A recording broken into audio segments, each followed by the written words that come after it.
Skip Bayless says Kevin Durant is washed. Like, he's not the same player that he was a couple of years ago, especially with the Golden State Warriors. He also says Kevin Durant doesn't have that mental edge anymore and that mental drive to win and to compete for a championship. Quick thought about a great NBA player who twice in finals has owned LeBron James. I'm talking about Kevin bleeping Durant. Remember that? The Golden State Warriors had blown that 3-1 lead, and they all piled into a private plane, starting with Steph, flew all the way across country, July 3rd, out to the tip of Long Island, where they met with Kevin bleeping Durant and got down on bended knee and begged him to please come save them against LeBron. They knew they could not beat LeBron by themselves. I'm talking about Steph and Draymond and Clay. And everybody condemned, except me, Kevin Durant for joining forces with the Golden State Warriors, leaving behind his little buddy Russ in OKC. And I was okay with that move because Kevin was going into year 10. Kevin didn't have a ring. Kevin decided, as I was told, that he'd never win a championship with Russell Westbrook as his primary decision maker. And I seconded that emotion. I endorsed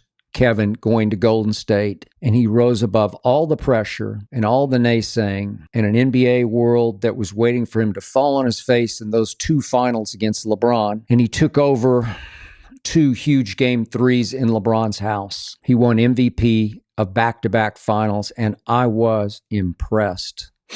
So Kevin had won his MVP in OKC with a 50-40-90 performance that year. Then he had won his 2 finals MVPs, and he wound up in Brooklyn and then Phoenix. And the more I watch him at age 36, the more he looks mentally semi-retired to me. He's participating in a documentary that's being made about his life and times, and it just feels to me like he's winding down his basketball. And it's reflecting in the Suns' one-loss record because they started off 8-1 this year. Then since then, they've gone 20-31.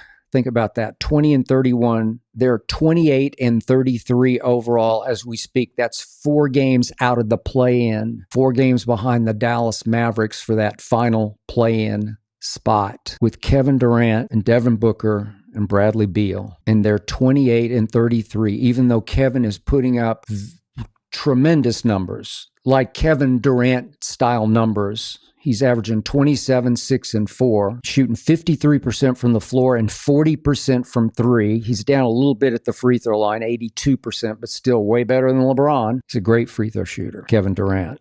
But I said this when it happened. That team has never been the same since they moved on from Chris Paul. Chris Paul is way past his prime, but when he was right in Phoenix, they were right because they needed that playmaker. They needed that veteran force to set them up and orchestrate between Kevin and Devin Booker. Right now, Devin Booker leads that team in assists, 7 a game. They got Tyus Jones, hoping that he could be a younger CP3, but he just doesn't have the star power, the magnitude, the takeover cachet that team needs, that Kevin needs. So Kevin plays offense, but he plays next to no defense. He's ranked way down the line in defensive win shares. He's 193rd now, and Phoenix has fallen to 27th in defensive efficiency. 27th. They play no defense. I watched some of their game Sunday night against Minnesota. They led at halftime, then they guarded nobody in the second half. DiVincenzo went crazy from 3. Ant-Man got 44 on him. They just don't guard because they don't seem to care. They look lifeless to me. They have that sort of dead in the water feel. They are the flip side of the team at the top of the West standings, the team Kevin started with, what I now call the Oklahoma City University Thunder, a team that is all for one and one for all, that loves to play together and fight together and destroy together. That team is motivated to go places. The Phoenix Suns just look like they're done to me because Kevin looks like he's on his last mental legs, not his last physical leg, just mental legs.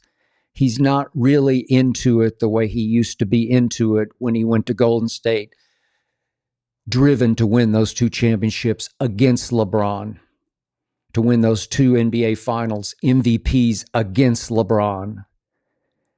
And now, to me, as gifted as he still is, Kevin's just going through the motions.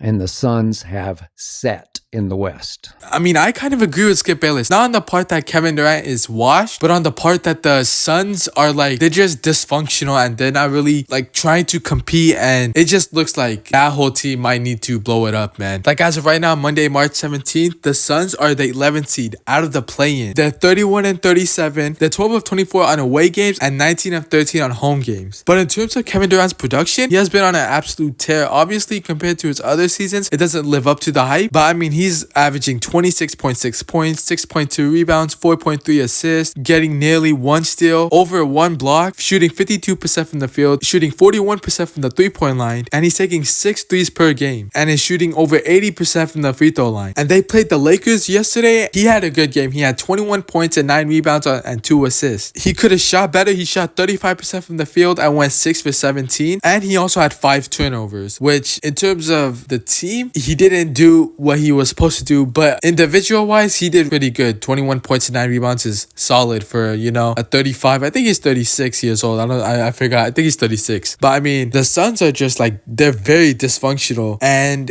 I mean, you can see the frustration in Kevin Durant's face. 2 times in the past couple of months, him and Mike Budenholzer have been clashing heads and just constantly arguing. You can see it in these 2 clips right here. And last night, Luka had 33 points, 11 rebounds, and 8 assists. And he said that he hasn't been this wide open in his entire career. Like, he was getting to his spots with ease. Now, in terms of the standings, I do believe they will make the play-in because the Mavs are completely done. Their season is for sure over. Also, there were reports that Anthony Davis might make a comeback, and he is on the Texas Legends practice team, which is the Mavs G League team. But honestly, like, the most the Mavs could do is maybe get to like the 8th seed, but I don't really see that happening because the Clippers are the 8th seed and the Timberwolves are the 7th seed. So I think that it might be cooked for the Mavs, and the Suns could take their spot in the 10th seed. But in terms of making the playoffs, I really don't see them making the playoffs unless like Zach LaVine, DeMar DeRozan, and the Kings just don't get it together, and that's the only way they could potentially make it. But then again, you have the 7th and 8th seed, which is the Clippers and the Timberwolves, which are essentially locks. Like, in my opinion, I think this is going to be locks for the Western Conference. You got the 1st seed as the Thunder, 2nd seed the Rockets, 3rd seed the Nuggets, 4th the Grizzlies, 5th the Lakers, 6th the Warriors, 7th the Timberwolves, and 8th as the Clippers, which I think this is it in terms of nobody's going to take these guys' spots. Let me know what y'all think about this topic. Do you think Kevin Durant is washed and he should just play just to play and not compete? Or should he just take a final push and just go to like another team like the Rockets